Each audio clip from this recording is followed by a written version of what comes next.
Hello and welcome to another episode of OTW, otherwise known in layman's terms as One Take Wednesday.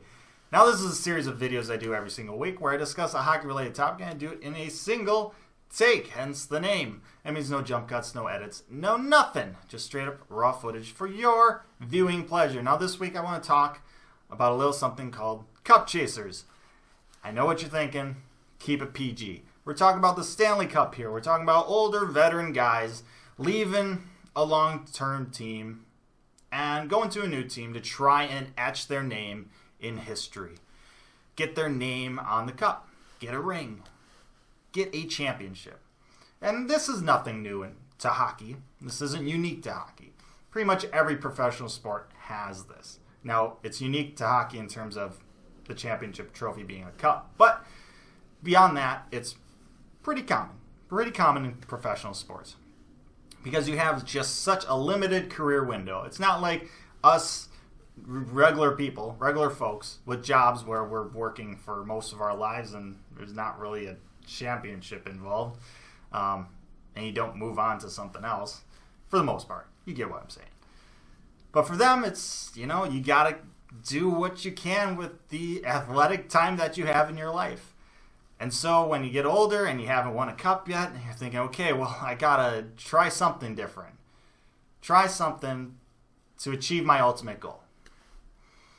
So you got guys like Raymond Bourque. After 22 years, Raymond Bourque. You got guys like that, heartwarming stories. You got Kimmo Timonen getting traded to the Blackhawks for a first rounder for some reason. Doesn't really improve their defense, but still ends up winning a cup with them. Very heartwarming. Then you got guys like Thomas Buchanitz going to the Maple Leafs after being with the Canadiens his entire career. That was kind of weird. It didn't work out.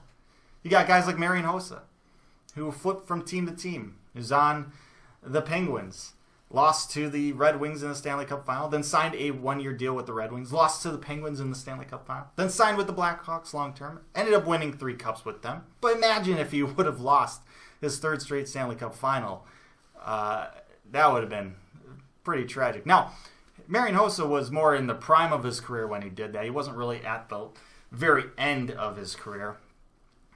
Same thing kind of now with John Tavares. Now, John Tavares, very much like Marian Hossa, pretty much still in the prime of his career. Long-term contract ahead of him. We'll see if he wins 3 cups. Who knows right now? Only time will tell. And then on the other side of the spectrum, you got guys like, well, Karl Alzner.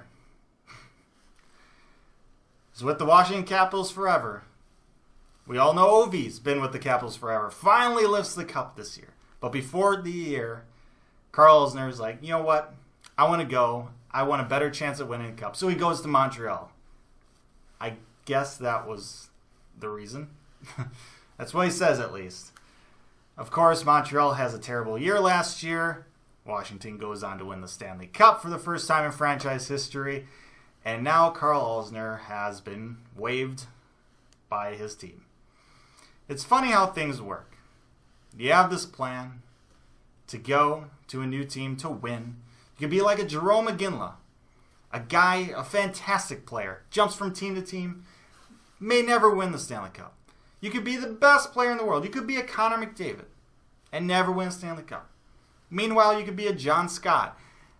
He never won a Stanley Cup, but you get what I'm saying. I get why guys do that. I get why players jump to a new team. Some do it earlier than others because they realize you never know. The next game you play, some guy, maybe it's Brad Marchand, comes and destroys your knee, your career is done.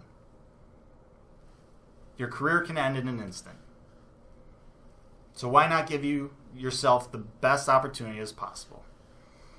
On the flip side, the reason you don't do that is, well, if you play 1 year or play for one team for your entire career and you're pretty decent, like pretty darn good, you'll be a legend for that team for the rest of your life.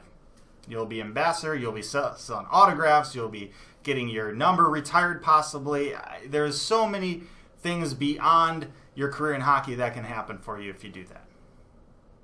But you may never reach your ultimate goal of winning a Stanley Cup. It's a very interesting subject. I'd love to hear your guys' thoughts down in the comments section below on it.